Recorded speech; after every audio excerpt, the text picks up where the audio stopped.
E um alerta feito no primeiro ano da pandemia vem se confirmando. A saúde mental merece atenção especial no tratamento de vítimas do coronavírus.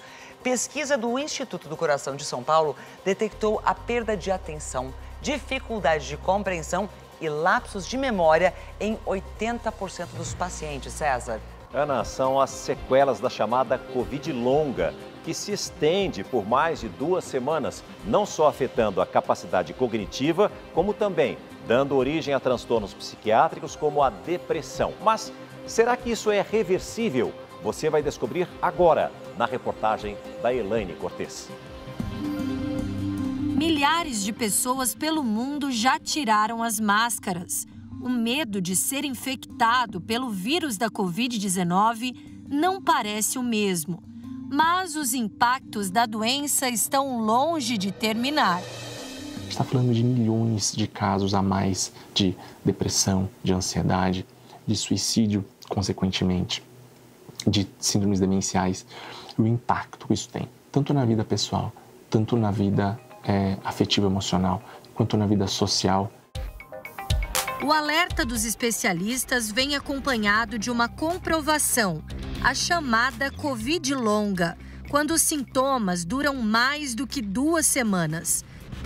Independe da gravidade da doença, ou seja, que talvez haja uma predileção do vírus pelo sistema nervoso central. Especialistas listaram mais de 100 sintomas prolongados e chamaram a atenção para um prejuízo cognitivo que prejudica a memória, além de transtornos psiquiátricos como depressão, ansiedade e estresse pós-traumático.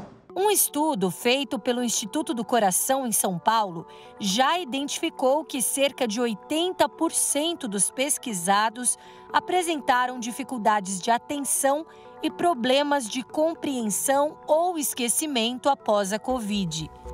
Recentemente, pesquisadores da USP investigaram cerca de 400 pacientes que contraíram a doença nas formas leve e moderada. Déficits cognitivos e transtornos psiquiátricos foram identificados. Mais da metade dos infectados perceberam declínio de memória. Mais de 10% desenvolveram o transtorno de estresse pós-traumático. Mais de 15% tinham o transtorno de ansiedade generalizada. E em mais de 8%, sintomas de depressão também foram percebidos. A principal alteração foi na atenção e na função executiva. E isso, consequentemente, impacta a memória. Quando eu tenho mais dificuldade na atenção, na execução das tarefas, eu tendo a guardar menos e tendo a comprometer a memória. Emerson faz parte da estatística. Fiquei por volta mais ou menos de, depois 15 dias na UTI, tive 80% né, do pulmão comprometido, né? Tive problema de arritmia também durante o período da internação. Eu saí né, bastante debilitado, perdi por volta mais ou menos de 10 quilos. Foi depois da alta que ele percebeu outras perdas. As pessoas que estão no meu redor, tanto profissionalmente como em casa, perceberam, né? E eu comecei a perceber também alguns lapsos, coisas que antes não eram tão comum. Na minha atividade profissional, eu dependo muito, né, de comunicação, dependo muito do raciocínio e, né, então está muito correlacionado a tudo isso. Então a preocupação realmente é muito grande, né? Só depois de uma mudança radical no estilo de vida e acompanhamentos médicos e nutricionais é que os sintomas foram desaparecendo. As coisas foram voltando, né? Foi um período mais ou menos de uns 2 a 3 meses com uma dificuldade um pouco maior. Tinha uma vida muito sedentária, né? Alimentação inadequada e hoje com todos esses cuidados, né? O corpo responde, né? Você faz a sua parte, o corpo corresponde e a mente também. Sabrina teve mais de um sintoma neuropsiquiátrico estendido. Comecei a perceber que eu ia para a cozinha, eu esqueci o que eu tinha ido fazer lá. Até um dia que eu fui no retorno médico e eu tive que parar o carro porque eu não me lembrava onde eu estava indo. Tive que ficar uns 10 minutos parada para eu conseguir me lembrar que eu estava indo no retorno do médico. Eu já cheguei lá chorando. Falei, pelo amor de Deus, por que eu tô assim? Ele falou, calma, vai passar. Agora a gente está começando a perceber que esse é um sintoma do pós-Covid. A depressão e a ansiedade apareceram depois da Covid junto das falhas da memória. Eu chorava e eu não entendia por que eu estava chorando. Minha mãe, meu marido me perguntavam, mas por que você está assim? Eu falava, eu não consigo explicar, não sei o que eu estou sentindo, mas é uma tristeza enorme, eu não consigo explicar. A sensação de impotência, a culpa por não compreender mudanças aparentemente repentinas depois da doença, geralmente agravam o estado emocional.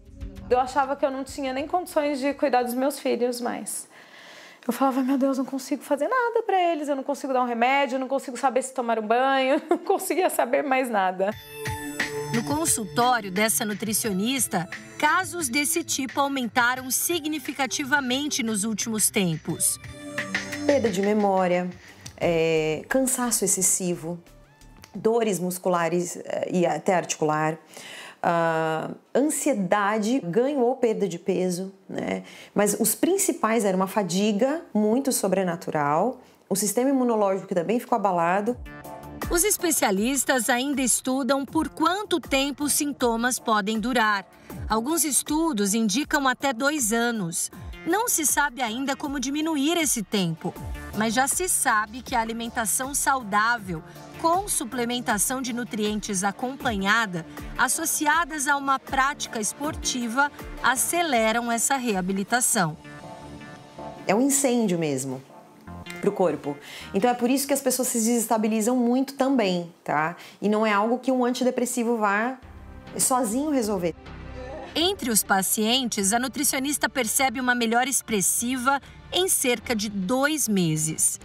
Então, quando a gente vai consertando todo o nosso estilo de vida, nutrientes, comer direitinho, dormir adequadamente, controle do estresse, diminuir o álcool, né?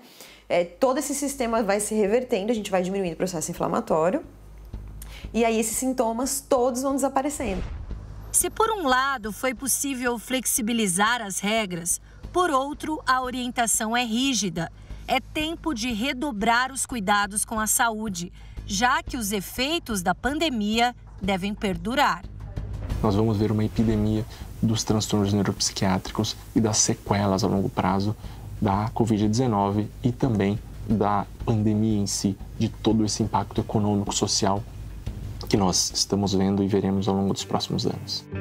Quem por um momento sentiu a perda na condução de capacidades simples do dia a dia, sabe que qualidade de vida é a meta desse ano e dos próximos. Eu tinha certeza que eu não ia voltar ao normal. Eu tinha certeza, a minha angústia era essa. E nunca mais eu vou abrir mão disso, né? Foi o que me colocou no eixo de novo.